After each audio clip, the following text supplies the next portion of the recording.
Kia ora tato.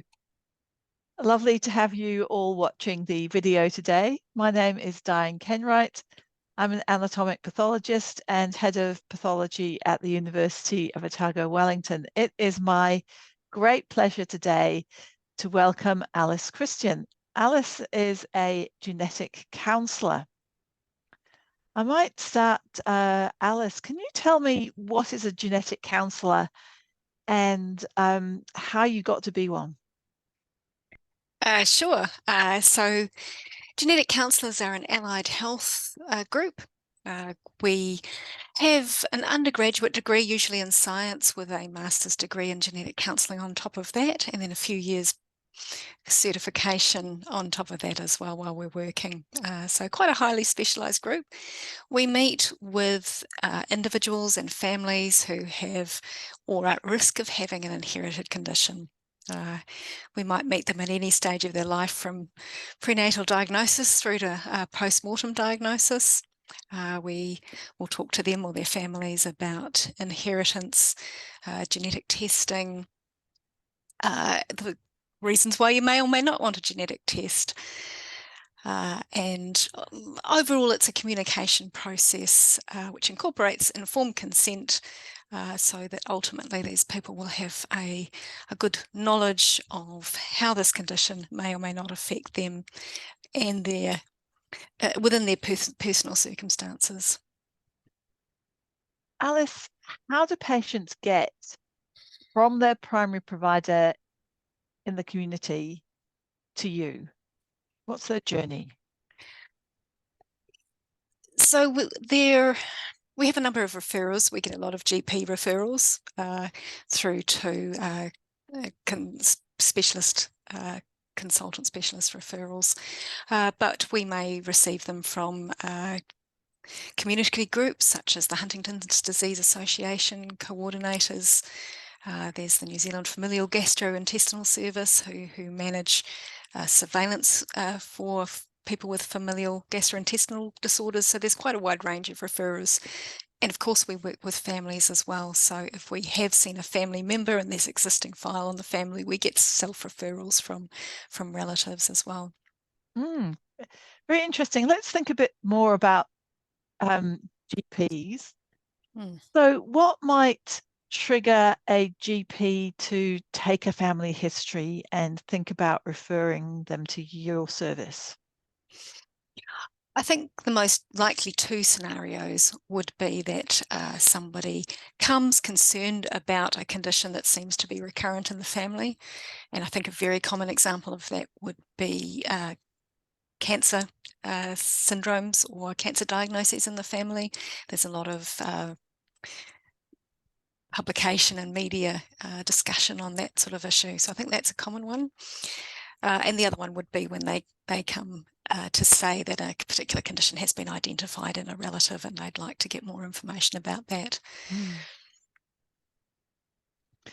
So if a GP has a patient who has cancer, what kind of questions should the GP ask to determine whether or not it's a familial type cancer?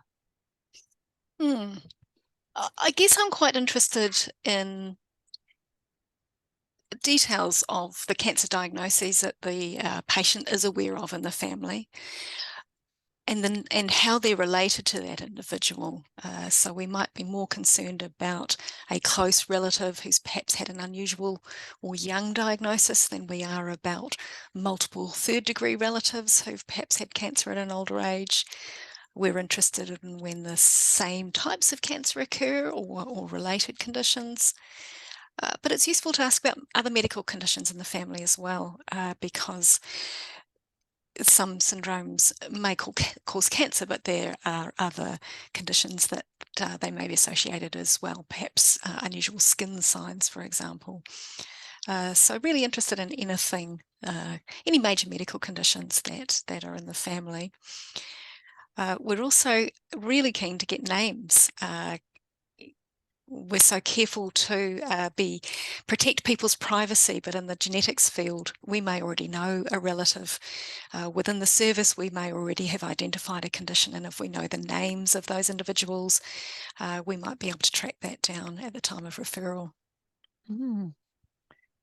So if a patient is a GP has a cancer, let's say breast cancer, that's really common and people Mm. know that it runs in families. Is it just breast cancer that you're interested in, or is it all kinds of cancers? It's all kind of cancers, really. When we're looking at a family history as a genetic service, we're looking for patterns that might indicate a particular syndrome. So taking the example of breast cancer, if we saw a pattern of breast and ovarian cancer, that's more likely to indicate a condition like perhaps the BRCA1 or BRCA2 gene variants. If we saw someone who was Māori with a lobular breast cancer, we'd be asking about a family history of stomach cancer, which is related to CDH1 breast and stomach cancer susceptibility, which is particularly common in Māori. So we're looking for patterns, so we're interested in anything that the patient can give us, really, and if it's irrelevant, that's fine. We won't include it in our assessment. So a GP should ask if there's any cancer in the family, and you'd be interested in melanoma or lymphoma or whatever was out there, and you'll be the one that's able to spot the patterns. Have I got that right? Yes, yeah, absolutely. The more the better.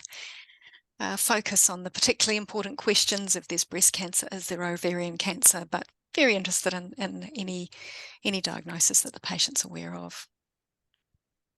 So you mentioned they're a Maori family who might have a member with lobular carcinoma in their whānau. Mm. Is there anything in particular that you would do to make your service more accessible to people who Mm. do come from a Maori ethnic background, or any tips for GPs in this situation? Mm. Sure. Look, I hope I'm talking to a more diverse future workforce than we've got at the moment. The genetic service particularly is not particularly diverse at the moment, but we are working on it. So I guess one of the things I do is just acknowledge that the system isn't always well set up for Māori, and that we are working on that nationally and internationally to improve that experience. I think one of the things that we're aware of is the genetic data that we're comparing against has come out of the European population. So if you are Māori or Pacific, there might be slightly different considerations that we have to make. There are some conditions that are more common in Māori and Pacific than they are in the European population. And also those populations are more likely to have genetic variation that is quite common and normal for that population, but isn't present in the European data. So we're a little bit more likely at the moment to get genetic results that are a little bit more ambiguous or uncertain in that population.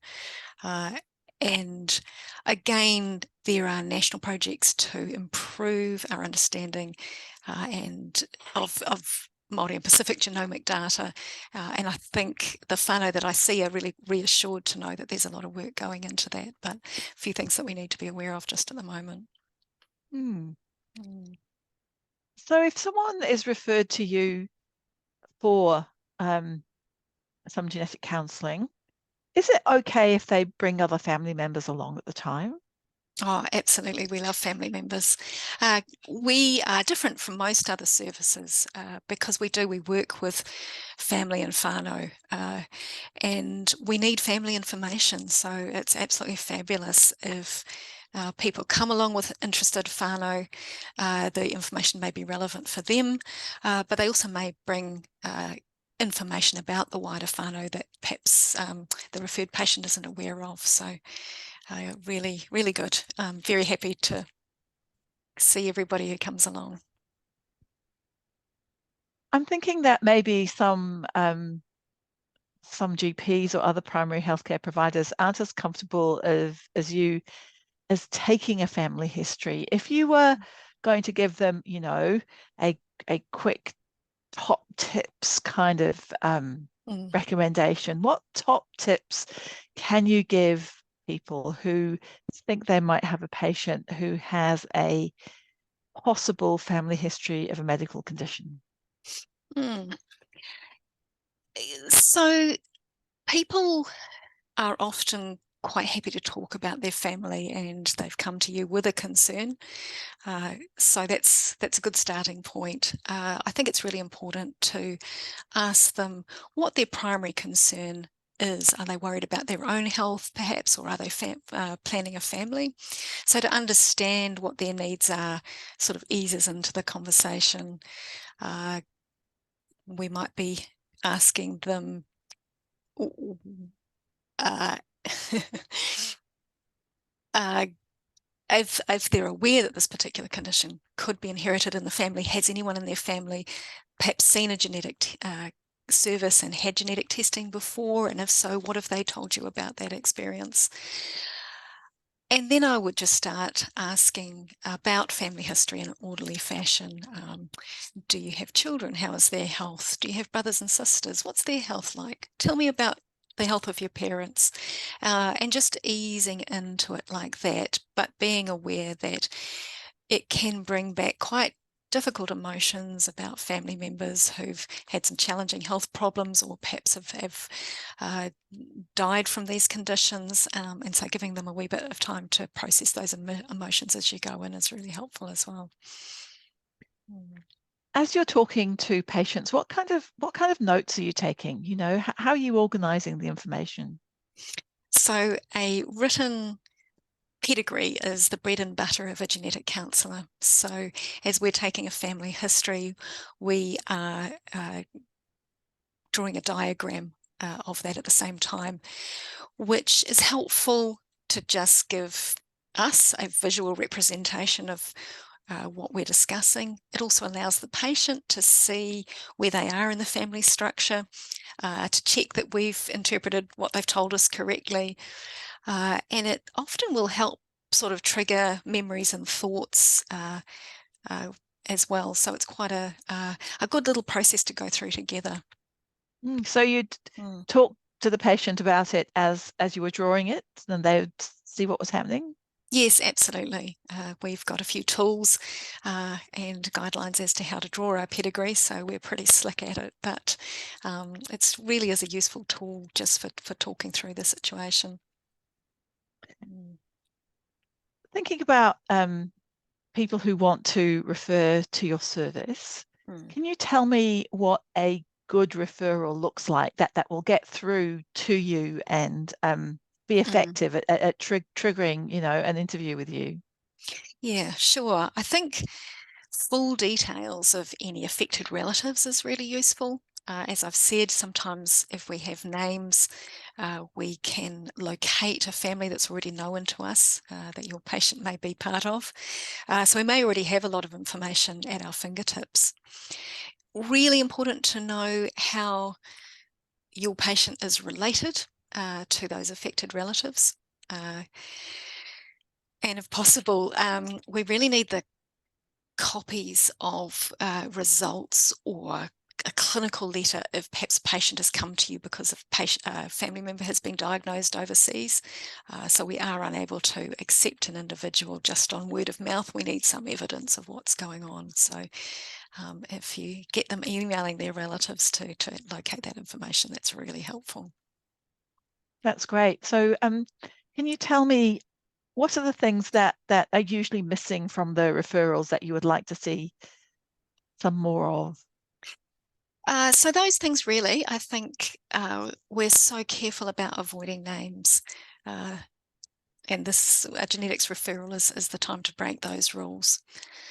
Uh, if people are sending in genetic tests that perhaps a GP might order, for example, a cystic fibrosis test, um, just to be aware that informed consent is really important when it comes to genetic testing.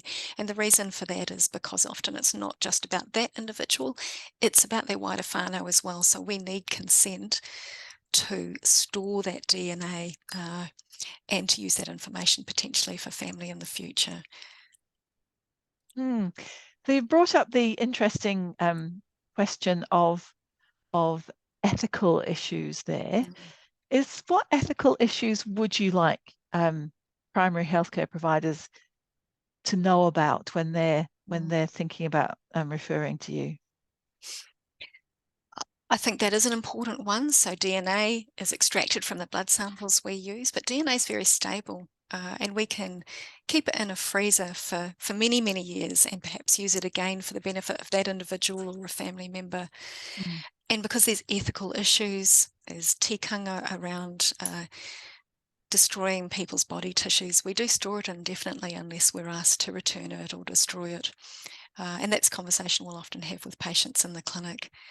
And again, we would like to be able to use that information or sample for family members, but we do need consent to do that. And if we don't get it, we will treat an individual's wishes with respect. But it is very helpful to get that consent to use that data. And are the samples held in New Zealand?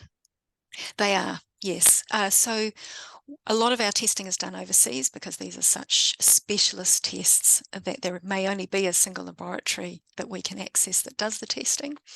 And usually a DNA sample will be stored locally and in the testing laboratory if it's not a test that we can do here in New Zealand. Obviously, we're trying more and more to locate all our testing in New Zealand, but it's just not possible at the moment. Have you got any tips about any cross-cultural issues that might occur, and how to navigate them? Perhaps tell some stories that would illustrate important points about engaging with Maori and Pacific families in particular.